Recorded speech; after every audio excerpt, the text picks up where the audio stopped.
Hello, hello, everybody. Welcome to our second premiere of the day of a film called Transfarmation. And I'm going to give a few minutes to allow people to trickle in.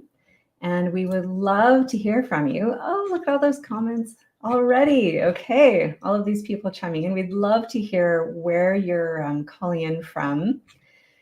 And earlier on, we had people from all over the world, and it looks like it's the same again today. South Florida, Vancouver, New Zealand. So good evening and good morning. Hey, oh, and Mary Pat's here from the Institute for Humane Education. Hello, welcome. Some of the WHAM team members are here. Chicago, San Francisco, Phoenix, North Carolina, Scarborough, Ontario. Woo! Represent Oregon, Sydney. Oh, this is really exciting. So again, welcome everyone. We're just giving a few minutes for people to trickle in. And then we will start. I will introduce you to the people on the call. We will show you our short film, Transfarmation, which is 15 minutes, guys? 15 minutes. And then we will have a Q&A. And I encourage you all to put your questions in the comments section. People behind the scenes from the WHAM team will be looking at them and making sure that they get to me so I can read them out to our panelists. Are you panelists? Yeah. Can be. Philadelphia, Cancun, St. Petersburg, Toronto, of course. Peter, you were at the last screening today. Obviously, you really liked it. That's great. I wondered if we have some people joining again. Atlanta, Long Beach. Not surprisingly, no one from Europe, except for two people here, Sabina and Sarah. Thank you so much for joining at this crazy hour. Okay, it's 6:02. I'll give it another few seconds. Vermont, Brisbane, Phoenix. Are these your people, Tommy? Those are my people. All my Great. people. Japan, how cool. Oh, that's lovely. Okay, well, it's 6:03. I'm going to make a little introduction and thank you all for coming to our premiere of Transfarmation, which is a very sweet little film that we commissioned to Sabina Detellum and Thomas Makowitz, who a lot of us call Tommy. And they came to us with this pitch. We thought it was a great idea. We love to tell stories of change and progress, stories that inspire us and others. As you probably know with We Animals Media, a lot of what we do documents the suffering of other animals, specifically farmed animals, but we need to counterbalance that for our well-being, and we want to inspire people, not just paralyze them, which happens sometimes with the really grueling and gruesome work that we are tasked to show the world. And so these two filmmakers had 5 days, I believe, with Sarah, who is the protagonist of the film. Welcome, Sarah Heiligtag from Switzerland. And so Sabina and Sarah are up very, very late. Thank you so much for joining us. And we will let you get back to sleep in about 50 minutes from now. The film is about Sarah's work transfarming farms to vegan farms and sanctuaries.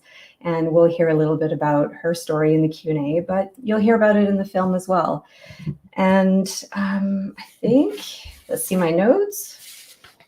Oh yeah, if we have any technical difficulties, we will send you over to YouTube where the film is live. And we'll give you a link to that and you can watch it and then come back to us. But, it'll probably be fine. And I'll do a proper introduction of our three characters here. Did I introduce myself? I'm Joanne McArthur.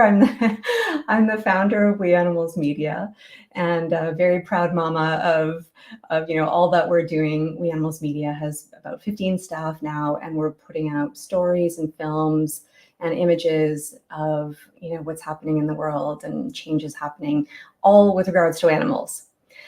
Okay, so I will formally introduce these three after the short film, and I think we are going to just launch from here. And if I've forgotten anything, the team members can just drop me a note. I think we're good. Okay, away we go with Transfarmation.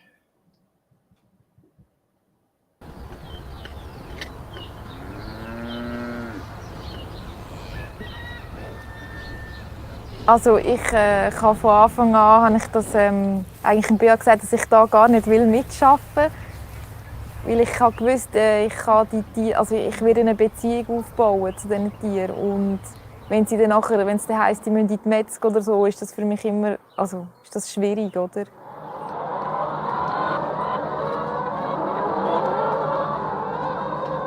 Also meine grösste Herausforderung, den Betrieb so zu führen, ist eigentlich, weil es nicht zu meiner Einstellung passt, den Tieren gegenüber. Ja, sie haben uns ein Jahr lang das Überleben gesichert, finanziell. Und jetzt, ja, als Dank tut man es quasi schlachten.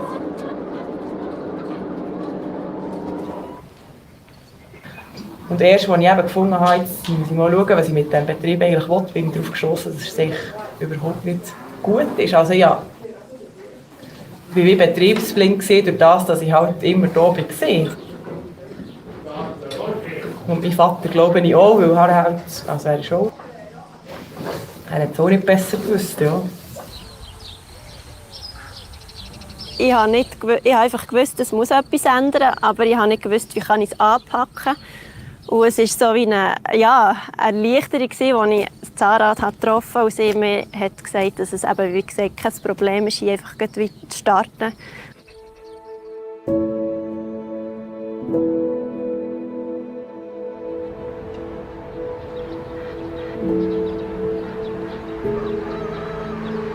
A transformation, put quickly, is the transformation of a farm that used to exploit animals into a farm that is now no longer exploiting animals but still working as a farm. I'm Sarah, and we are on Hofnar, which is a farm and a sanctuary.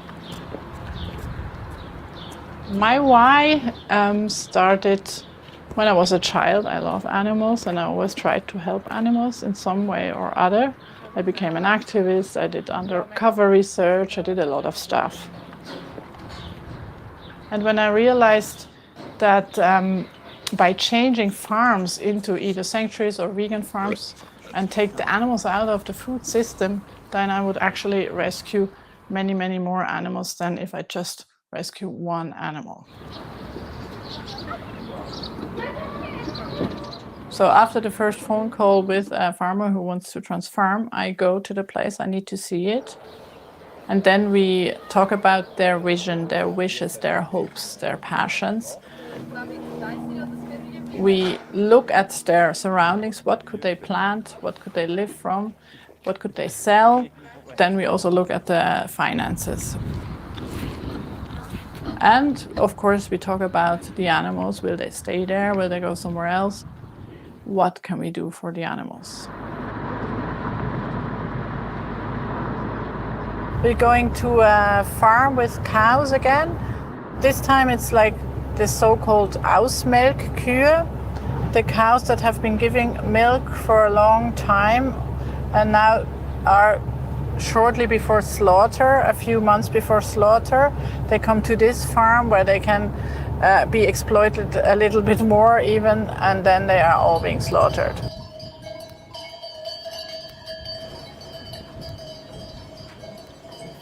So you fix the tail here and you fix the neck there. Yeah. Right. So they're not very It's not really comfortable, but it's just how the way it was. Since my grandfather did it, it was the way it is now. And so that's what I want to change now. The main problem with animal industry is the life they have before they are killed. Many of these animals don't get to live any of their needs, just food and water maybe, but they don't see the sunlight, or they just see it not very often. They don't get to be with their families. They have hardly anything they need. The whole life, which I wouldn't call life, before the killing is actually the worst.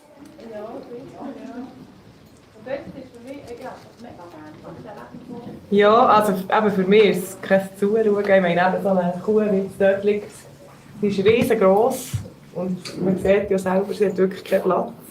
Und noch eine Kuh wie sie ist ziemlich klein, also sie kann gut da stehen, aber wenn sie liegt, liegt sie gleich außerhalb von diesem Lager und das ist für mich nicht... Also es ist kein Tierwohl so, ja. Ja. Also eben für mich ist es keine Möglichkeit, so weiterzufahren, weil es viel schönere Wege gibt, ein Tier zu haben. Ja. Once the farmers allow their feelings or their sadness to really be there, and they decide to do transformation, there is a patch where it's really hard for them because they are still in the system, and until they're really out, all these decisions have to be made, which animal to rescue, which not, and it's quite a heavy way for a while. We're going to a farm that's income is based on chicken farming for eggs.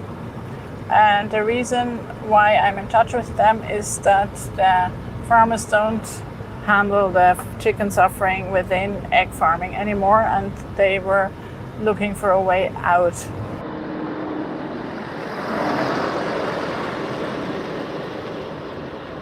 Wir haben einen Biobetrieb mit knapp 20 Hektaren Land, haben vor allem Legehennen, einen 2000er Stall, Ackerbau und noch ein paar Mutterkühe und Schafe.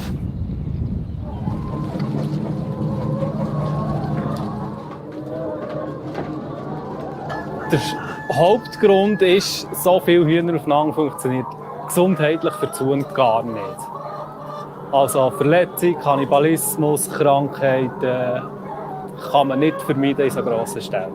Sagen wir jetzt mal, die ganze Haltung hier wäre super toll, perfekt. Dann würde uns das gleich noch stören, dass man einfach die Hühner jedes Jahr muss schlachten muss.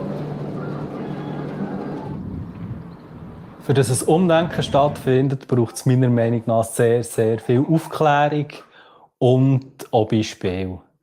Das ist sicher ein Teil, den wir auch werden probieren zu machen, dass wir gerade auch andere Landwirte hoffentlich ein bisschen dazu führen, mal vorbeizukommen und aufzuzeigen, dass es auch andere Möglichkeiten gibt und nicht nur das, wo man das Gefühl hat, das ist das Einzige, was funktioniert. Ich fühle mich im Moment viel besser, weil ich weiss, dass es ändert. Ich hatte in den letzten paar Wochen ziemlich Mühe gehabt, weil es mich recht belastet hat alles. Und jetzt bin ich ein bisschen freier geworden. Weil ich weiss, was wird kommen.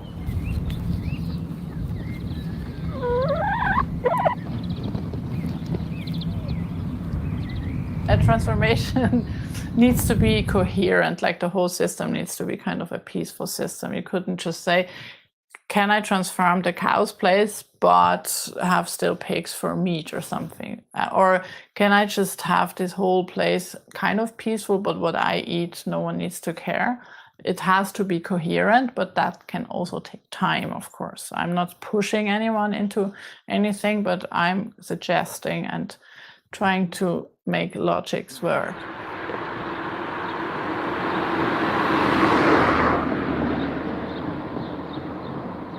Ich habe den Betrieb seit 2014 und sind seit gut 2 Jahren ein Lebenshof.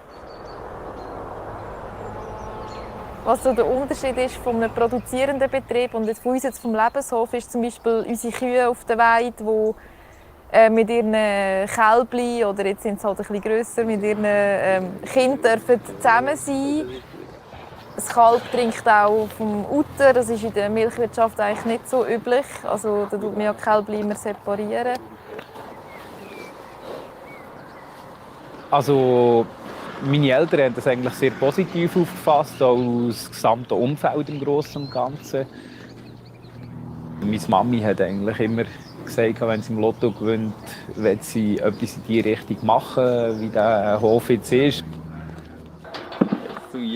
Wird er hässlich gefallen? Er wird hässlich, ja. Schau jetzt. Wir haben am Anfang auch finanzielle Unterstützung von der Sarah bekommen, wo wir am Anfang noch nicht so viele Patenschaften hatten. Aber mittlerweile haben wir eigentlich unseren eigenen Verein, auch, unseren eigenen Tierschutzverein, wo die Patenschaften darüber laufen und wo das Tier auch über den Tierschutzverein geschützt ist. I think the success comes from them contacting us. Because if I pick up the phone and I call a farmer and say, hey, this is me, don't you want to transfarm? I think it's not going to work. My story with this farm is that Selina contacted me in a very shy email to ask if I think that also a farm like this could transfarm. And I said I will just come along and have a look. And she said, but my husband will never agree. And she showed me this very old cow, and she started crying. She said, I wish I could rescue her. And then I said, I will rescue her for you, and I will rescue her for you if you commit to making him change. And then she said, let's do it.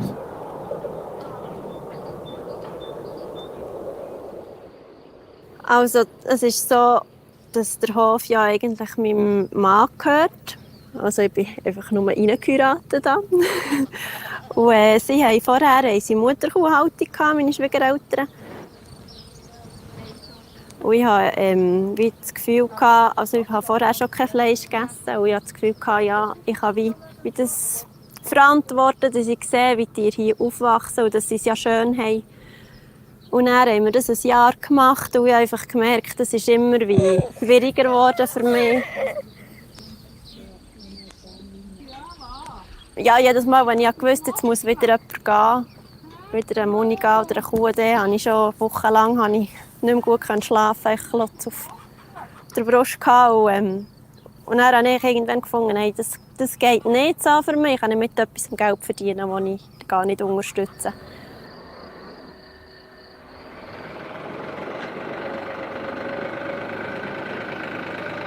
Das verlorene Einkommen, das wir jetzt nicht mehr durch die Schlachten haben, bekommen wir rein durch Patenschaften von den Tieren. Wir haben aber auch andere Projekte am Laufen mit dem Anbauen von Kichererbsen. Haben wir Zusammenarbeit mit dem Feinfood von Zürich. Wir anbauen Kichererbsen und sie verarbeiten dann die Kichererbsen zu Hummus. Halt hier nicht Nahrungsmittel eigentlich für Tiere anzubauen und dann werden sie geschlachtet und wir essen es dann, sondern halt einfach so wie der direkte Weg von Anbauen und wir essen, genau. Du musst halt hier, eben, wenn du mit den Kindern hier kannst aufwachsen und ihnen kannst das wie weitergeben, das ist das Schönste, glaube ich. Das Mikrofon. Es ist für mich immer noch, ich könnte immer noch rennen, wirklich für den Moment. Es ist so, es berührt mich immer wieder so extrem, einfach so etwas getroffen haben wie dich. Wirklich. Ja, also eben, wie gesagt, ich könnte immer wieder anfangen zu rennen. Oh. Du bist wunderbar. The whole process of transformation is also a process of personal transformation. It's like piecework for the people themselves. They get in line with their values. I can see that very much.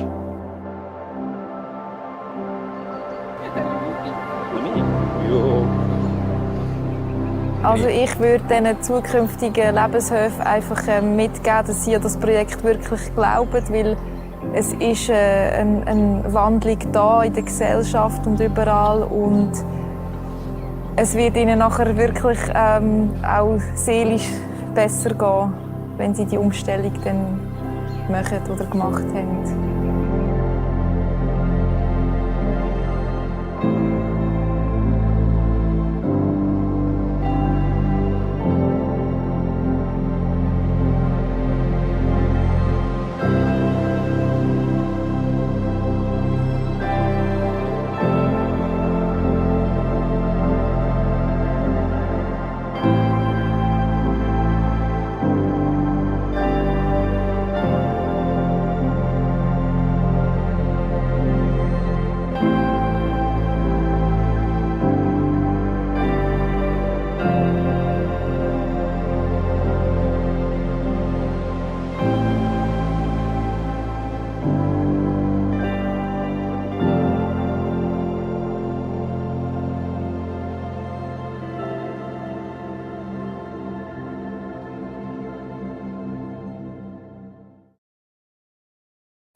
Congratulations. Congratulations to the filmmakers and to Sarah. It's just great to see what you're doing out in the world. And before I make some official introductions, I want to say something that I love about documentary films is that the filmmakers are passionate about something. And so I want to know something about them as well. I want to see them in the film. And you do in documentary film, because you see so many different angles, and the handheld and the breathing that's in the camera when you're holding the camera still. And the little moments that you included, like when her daughter asks her, "What's that?" And she says, "It's the microphone." I think that's really sweet. I love that we're seeing that it's a documentary in the documentary. And I appreciated some of your editorial decisions, like keeping dogs in the frame. The dogs are often close to the family members. And at one point you see a dog just in the corner in the dairy farm, and the cows are tied up, but the dog is free to go in and out of the barn, and then free to go into the house with Karina, I think it is, at night. And those little moments I find quite illuminating. And something else, Sarah, I find very funny is that some of the agriculture that they're doing is chickpeas, which is such a vegan cliche, that they're making hummus. And I was kind of curious about all the things that they're farming. But before I ask you that, I'm going to read very briefly biographies from these fine folks. And then I have a question for Sarah. So about Thomas. Thomas is a documentary photographer and filmmaker focusing on animal rescue efforts and social issues. He is working on a long-term project, Sanctuary, which documents animals and the people who rescue them. This project has taken him all over the world, including recently, to the Russian war in the Ukraine. He is a regular contributor to We Animals Media, and his work has been also featured in multiple animal rights campaigns. And to Sabina Diethelm, she is a freelance photographer and journalist based in Winterthur, Switzerland. Thanks to her experience as a journalist, editor, and more recently as a documentary photographer, she is an expert storyteller, but this is the first time she has co-produced a film, the subject matter of which is very close to her heart. And to Sarah Heiligtag. As the founder of the Transfarmation concept, Sarah works to fundamentally change the system, not to simply oppose agriculture or to close individual farms. Together with her husband, Sarah acquired a farm in Zurich and transformed it into a vegan farm and sanctuary in 2013. As of August of last year, more than 200 rescued pigs, goats, sheep, horses, donkeys, chickens, turkeys, ducks, cats, and dogs have found a new peaceful home there. Soon after Sarah created Lebenshof, which literally translates to Farm of Life, a farmer who had heard about it contacted Sarah. And Sarah, that's where I'll stop reading your bio and turn it over to you. What happened there? Sorry, say again what happened where? I had a technical issue here. Oh, yes, what happened there? So you turned the farm that you had. Yes, the first farm. Yes. Yes.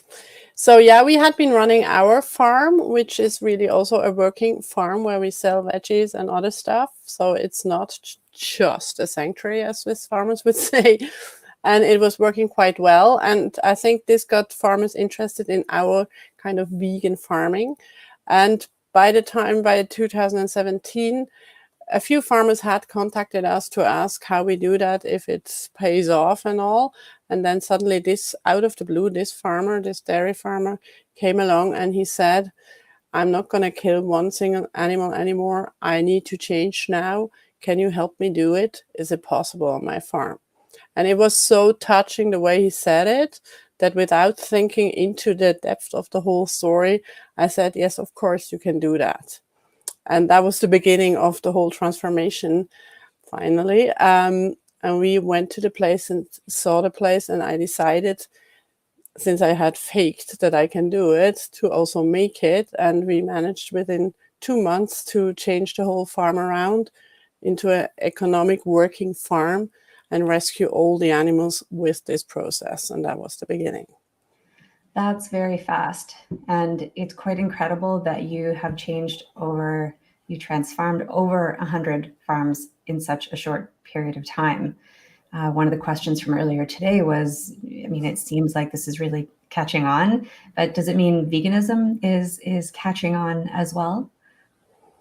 I would definitely say so. I mean, I'm speaking for Switzerland now, but what I get feedback from other countries in Europe, it's the same, that also consumers, and that was also our starting point with the sanctuary, consumers change a lot. They learn more about what's happening behind the scenes, and there's a lot of change, and they see the possibilities that you can eat anything without harming animals. And now producers also found out that they can produce without harming animals. So it's on two levels, the change, and I think this gives me very much hope that if a little farm like ours can change so many farms, we have the 121 now today, and 25 in the line of changing at the moment. So it's going on and on and on.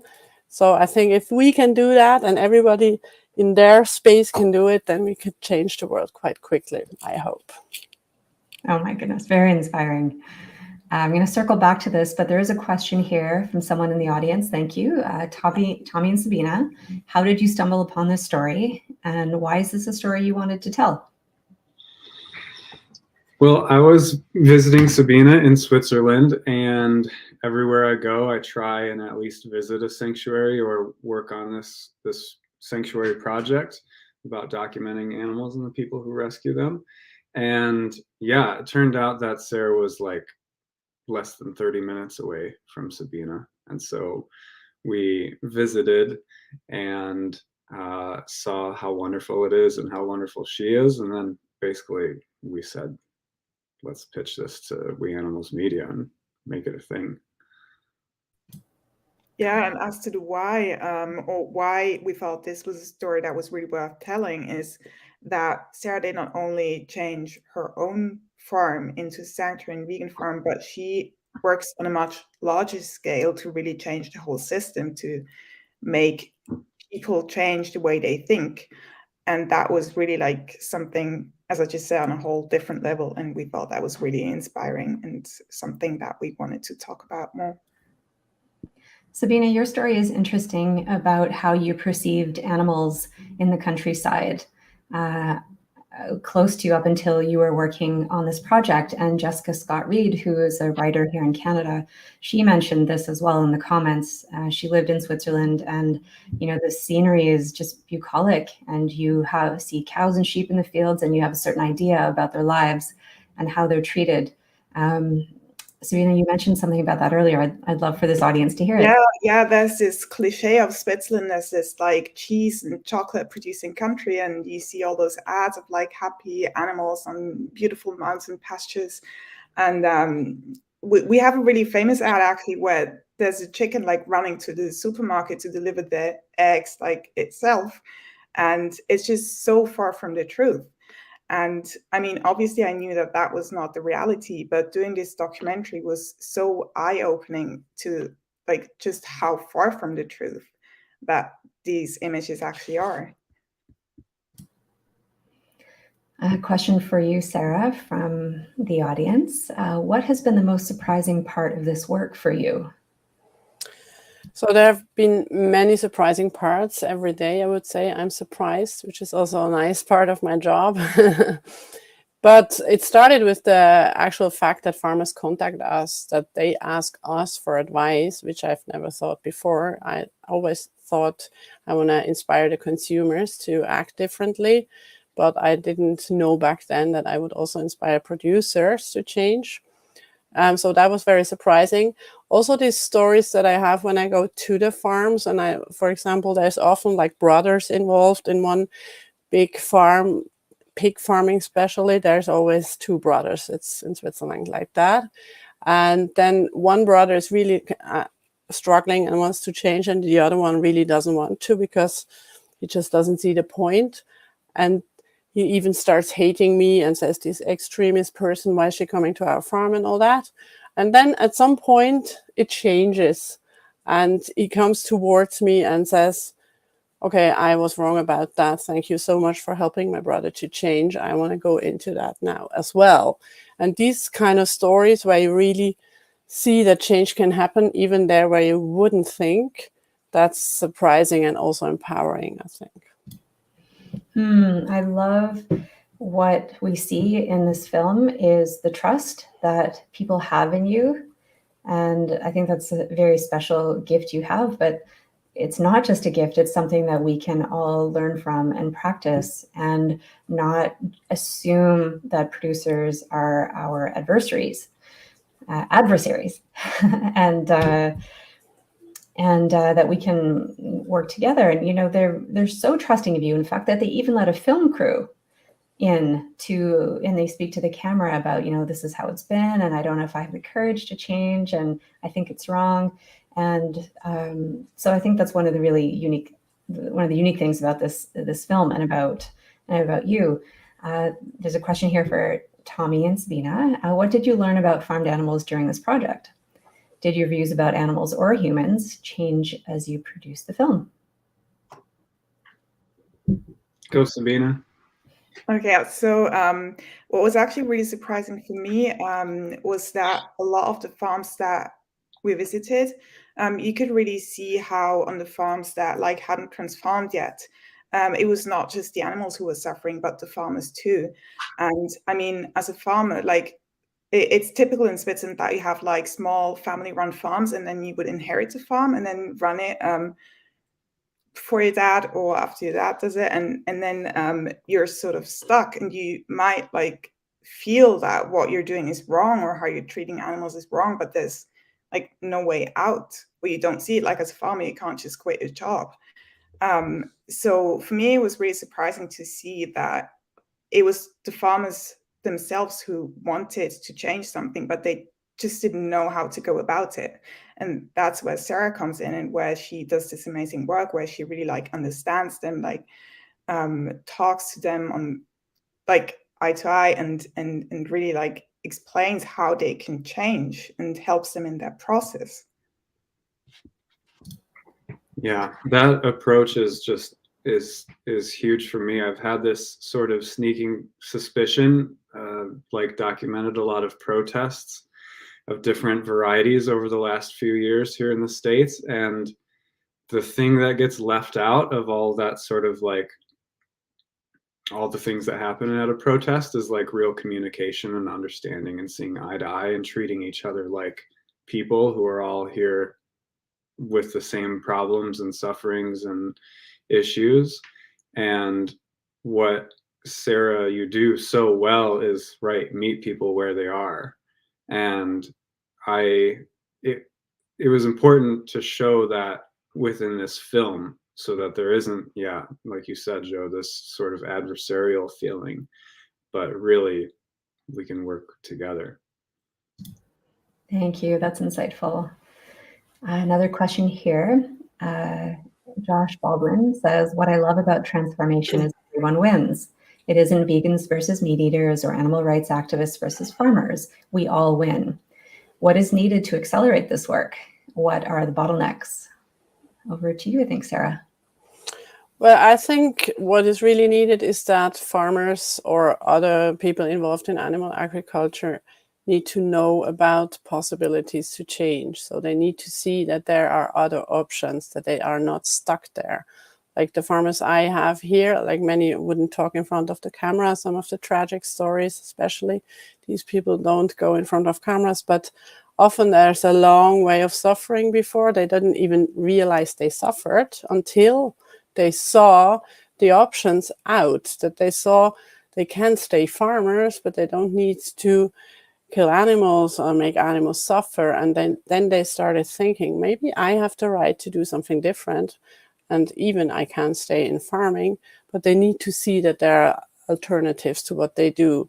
And to see that, I think a lot of sharing about the idea and really also fact-based argumentation is needed, so that they know it's really actually working on a financial level, but it's also working on a social level. It's the future, and they can invest in their own future now and also in their own happiness. And that's sounds very simple, is kind of difficult also because they grow up not realizing that they have a right to happiness also, and they don't even realize that they are not happy maybe sometimes. There's also a lot of alcohol involved in farming in Switzerland, all that stuff. So it's a big issue, but I think once the mission the idea gets out that there is other options, all these pieces fall together and they start being interested and they want to change. I've seen a lot of interest in people wanting to visit your place. Is that possible for volunteering or visits or otherwise? Yes, it's definitely possible. It's always a good idea to get in touch early enough because we have a lot of people wanting to visit, and we are a tiny place, as Sabina and Tom know, but we are very open. We have 100 or 400 visitors a week. So yes, we are open, but we need people to be in touch early enough. Did you say 400 a week? Yeah. Also, I mean, including all the schools, educational stuff we do, we're teaching ethics on the farm and all that. You're doing all this and you're staying up until the middle of the night to do a Q&A. Thank you. There was a question that just left. I'm going to go back to it about veganic farming from there. Thank you from Katya. Hi, Katya. Nice to see you here. Can you please talk about the transfarmed farms, how the transfarmed farms grow vegetables? Is it veganic? Can you help farms grow vegetables without using animal products in their inputs? What are your thoughts on that? And do you have resources on veganic farming? Yes. I would actually, all the resources, I would put them in a mail if someone mails me and then send them to people. But yes, of course, they change their farm from really animal agriculture to veganic farming. That's the essence of it. Some of them keep some animals and do also educational outreach with these animals because they want to tell their story. Why did they change and all that? But the main income will be veganic farming. They don't give up farming because then people will not have food at the end. So that the real essence of the whole thing is that they produce directly for human food. So they do a lot of not just chickpeas, as you mentioned earlier, but a lot of lupines and a lot of all these protein plants that we can eat directly and don't need to go through the animal before we eat them. And they kind of transform the supply chain. That's the thing. And that's also what makes it work, right? So that we actually don't use all the fields we have in Switzerland for animals, but we use them for people. So we can feed many, many, many more people. And that's also part of our coaching, to tell them what they could do, to connect them within the supply chain. So in the end, the vegan burger will come directly from their field and all that stuff. That's part of our work as well. And how much are you able to coach people internationally? At our earlier screening and this one, we have lots of questions about, can this come to Canada? And I know the three of you almost filmed in Germany for this film. Yes, so we are setting up a group in Germany, a transformation group, and also in Austria we're in touch with a group of very motivated people, so that each country at least has one group to kind of do the work, know all the rules and regulations. I mean, I do know a little bit in Europe. How does it work? How does the agriculture system work? How do the subsidies work? All the stuff you need to know if you run a farm. But I don't have many ideas about Canada, for example. I can just coach people how to talk to farmers, what to consider, what kind of problems can arise in the social surroundings and all that stuff. But I can't tell you, well, in Canada, you have all these rules and regulations. You need to make sure to apply for this and that fund or whatever. I can't. But people will know in each country, and then they can discuss and set up also a group. That would be perfect. This is going to spread like wildfire. I know it will. Eric Elmore asks, does Switzerland have any federal laws prohibiting the interference with the profits of animal enterprises, like here in the United States? Perhaps that's a question about ag-gag as well. And what does it mean exactly? Do they have any federal laws prohibiting with, producers profiting? So I was actually going to say something earlier that probably answers this question too. Okay, perfect. So actually, this is also part of the work that Sarah and her team do, because there are indeed laws that say, for example, that the ground you own needs to be used for agriculture. And sometimes when the farmers want to transform, it takes quite a long time because they are stuck in contracts. And this is also a big part of the work that Sarah does. Like, how do they get out of these contracts? Do they have to keep using the land that way for a while and then change it afterwards? So it can be quite complicated, and Sarah's really doing a lot of great work here to support the farmers. Thank you. we have a question here about how do the sponsorships work? And perhaps more, there it is. Would like to know how the sponsorships work, and more broadly, how can we support you in your work? So the sponsorships are really for an animal. So there's so many layers to sponsorships. Basically, you sponsor a pig, for example, or a cow, and then you can visit your sponsored animal. People don't buy any pets, but they have a sponsored pig on Hofnar or another sanctuary, and then they can also bring their families, also do educational outreach with all that. So you have that in many countries, like in sanctuaries, where you just have one part of the income is by sponsorships, and that supports also all the educational work that these farms do.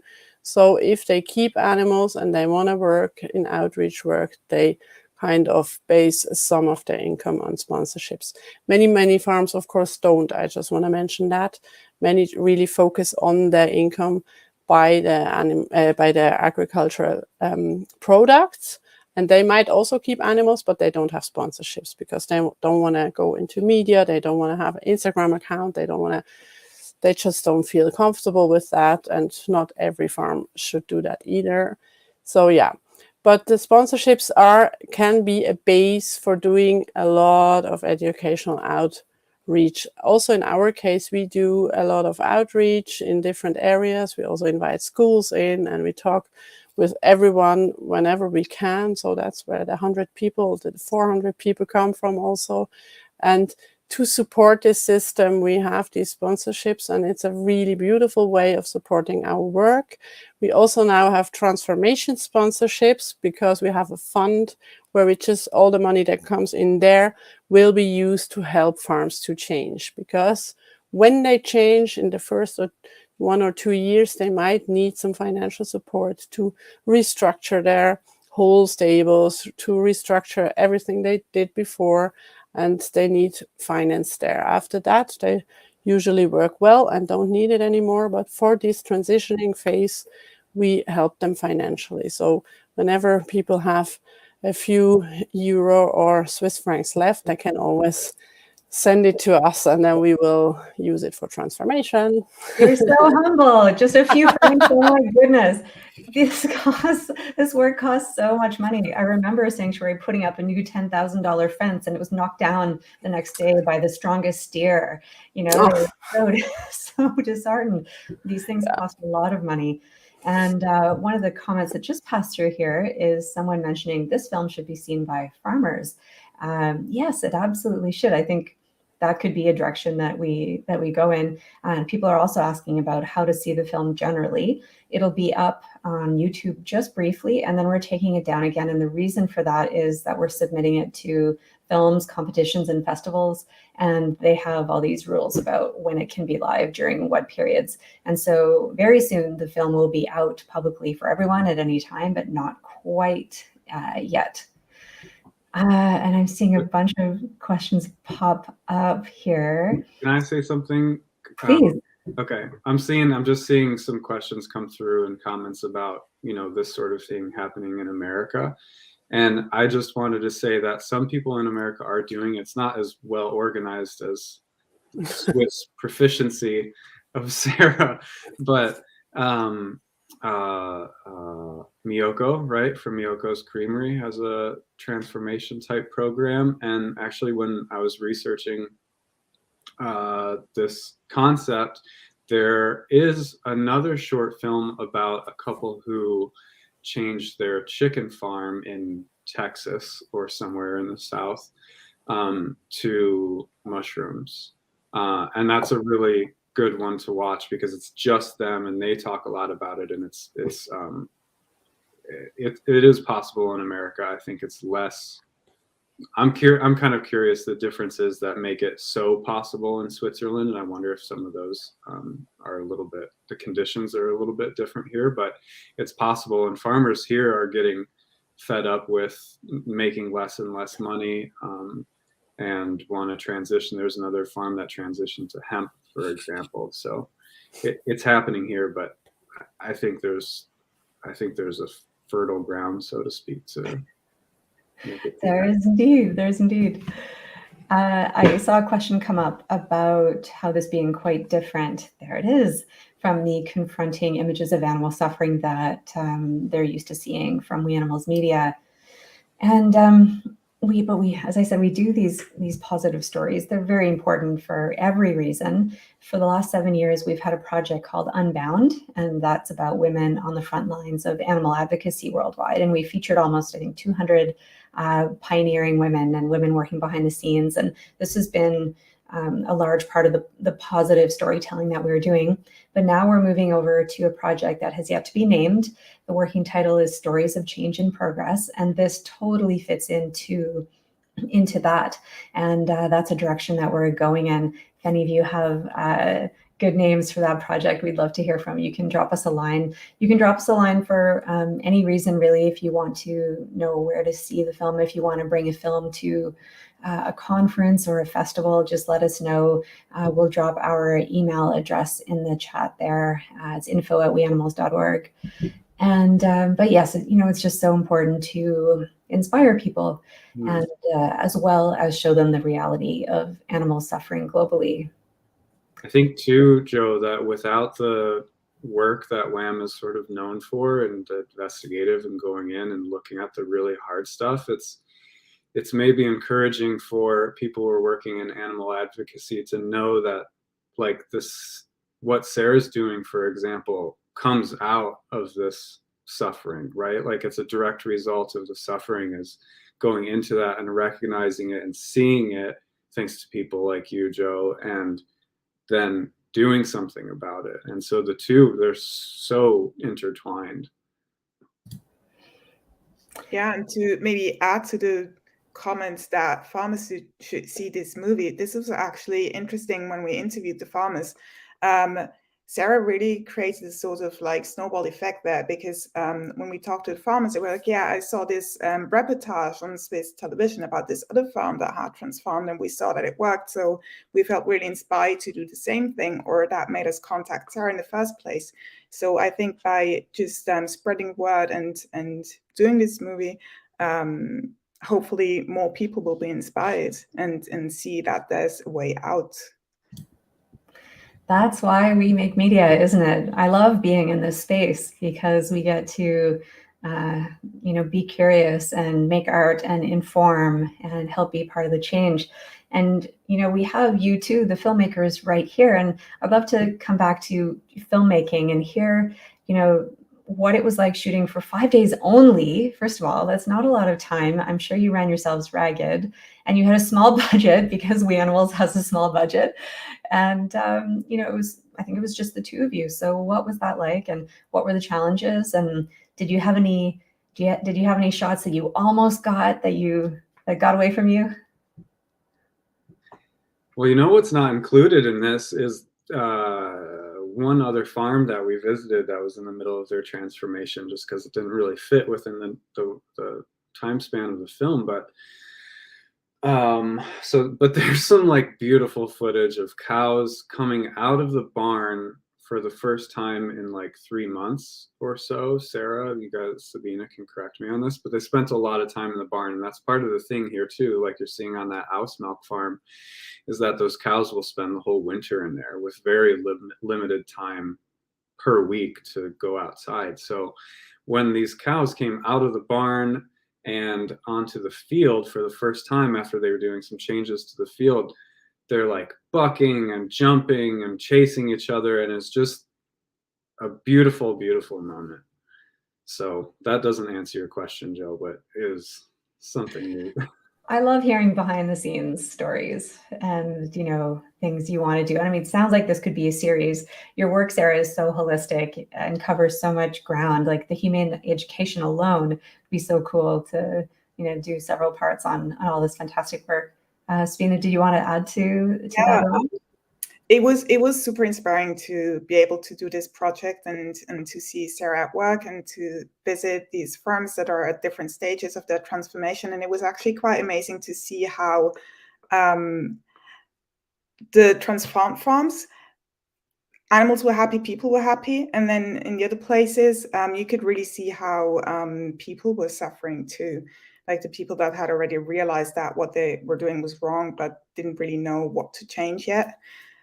So that was quite impressive. And then on the level of just making the film, what was the challenge is the very little time that we had, and we didn't have the chance to visit the farms beforehand. So we had to like connect with the farmers and like get a feeling of what we could do where. And also, I mean, obviously most of the farmers didn't speak English. So Tommy who's the expert filmmaker, just had to trust me that I was asking the right questions. So that was another challenge. Yeah. You did a brilliant job, huh?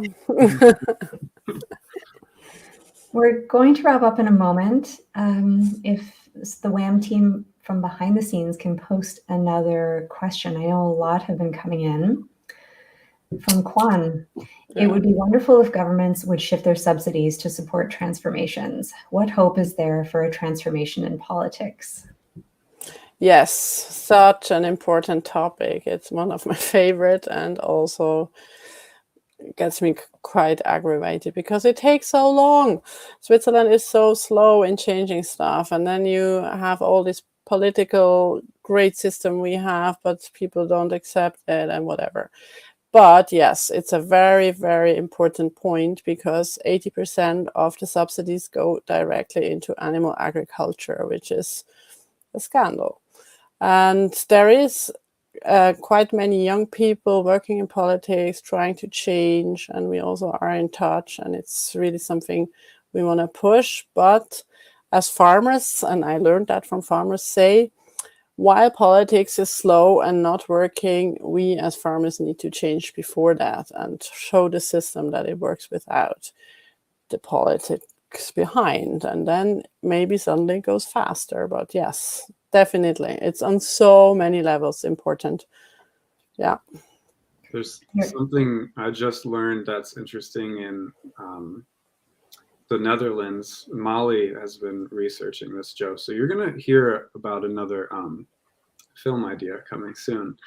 But the Netherlands has like something like 25 billion dedicated to transitioning farmers out of animal farming as part of their like sustainability goals. So it's another example.